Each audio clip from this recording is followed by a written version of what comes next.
வணக்க மக்களே! நம்ம புறா கூண்ட நம்ம நைட்டோட நைட்டா இங்கேருந்து தூக்கி அப்படியே நம்ம பக்கத்து வீட்ல மாத்தி வச்சுட்டோம் மக்களே. ஸோ இனிமே நம்ம புறா கூடு இங்க தான் மேக்ஸிமம் இருக்கும் மக்களே.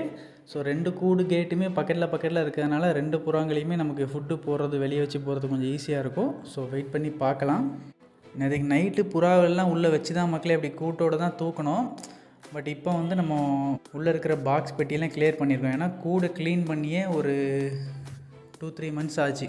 நம்மகிட்ட ஸ்டார்டிங்கில் 10 புறா இருக்கையில் மொத்தமாக கூண்டு க்ளீன் பண்ணியிருக்கிறோம். பட் புறா எண்ணிக்கை கூடுனதுக்கப்புறம் அந்த பாக்ஸ் பெட்டிலாம் நம்ம மூவ் பண்ணுறதே இல்லை. ஸோ இப்போ எல்லாத்தையும் மொத்தமாக வெளியே எடுத்து வச்சுட்டு பூரா கூட மொத்தமாக க்ளீன் பண்ணியிருக்கிறோம்.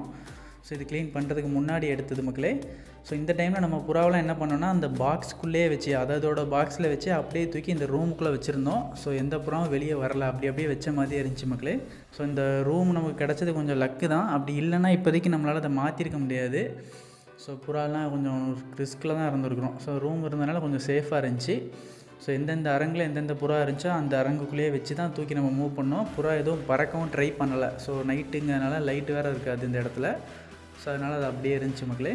ஸோ புறாவை இங்கே சேஃபாக வச்சுட்டு நம்ம அந்த கூண்டை வந்து ஓரளவுக்கு க்ளீன் பண்ணிட்டோம். ஸோ கீழே உள்ள பேப்பர்லாம் எடுத்துகிட்டு அங்கே நிறைய இறகுலாம் இருந்துச்சு. ஸோ அதெல்லாம் மொத்தமாக க்ளீன் பண்ணியிருக்கோம். நெக்ஸ்ட்டு இதை எப்போ க்ளீன் பண்ணுவோங்கிறது நமக்கே தெரியாது. ஸோ அதுக்கப்புறம் எப்பவும் போல் நம்ம எல்லாத்தையும் அடுக்கிட்டு மேலே பேப்பர் போட்டிருக்கோம் மக்களே. ஒரு 2 டேஸ்க்கு உள்ளே வச்சுருக்கலான்னு தான் நினச்சேன். பட் உள்ளே வச்சேன்னா புறா கொஞ்சம் டல் ஆகுது. இன்றைக்கி ஒரு நாள் வச்சதுக்கே டல் ஆகிடுச்சு. ஸோ இப்போ ஈவினிங் நான் திறந்து விட்டுருவேன். இப்போ எல்லோரும் உள்ளே வந்து அடையிறதுக்கு எவ்வளோ டைம் ஆகும்னு தெரில. ஏன்னா நம்ம அதே கூண்டை அப்படியே தான் தூக்கிட்டு வந்து வச்சுருக்கிறோம். ஸோ கூண்டுக்காண்டி உள்ளே வரும்னு நினைக்கிறேன்.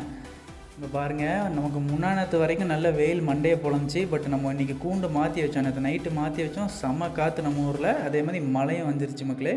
நானும் அவ்வளோதான் புறா முட்டை ஒரு 3 முட்டை உள்ளே இருக்குது. 3 பேர் எக்கில் இருக்குது. ஸோ அது வேஸ்ட் ஆயிரும்னு நினச்சேன். பட் அந்த அளவுக்கு மழை வரல. லைட்டாக மழை வந்து ஸ்டாப் ஆகிடுச்சு. ஸோ தேங்க் காட்னு நினச்சிக்கிட்டேன் மக்களே. ஸோ புறா இப்போ வெளியே போயிட்டு உள்ளே வருதா அப்படிங்கிறத நம்ம நாளைய அப்டேட்டில் பார்க்கலாம். ஸோ இன்றைக்கி காலையில் நம்ம உள்ளே தான் ஃபுட் அண்ட் வாட்டர் வச்சு எல்லாத்தையும் லாக் பண்ணிட்டோம். ஓரளவுக்கு எல்லாமே ஓகே. பட் மதியம் போய் பார்க்கல ஒரு 2 புறா மட்டும் கொஞ்சம் டல்லாக இருக்கிற மாதிரி இருந்துச்சு. ஸோ கன்ஃபார்மாக நம்ம உள்ளே வச்சா டல்லாயிரும்னு தெரிஞ்சிச்சு. ஸோ இன்றைக்கி ஓப்பன் பண்ணலான்னு முடிவு பண்ணிட்டோம் மக்களே. ஸோ அடுத்த அப்டேட் பார்க்க நம்ம சேனலை சப்ஸ்கிரைப் பண்ணி வச்சுக்கோங்க. தேங்க்யூ.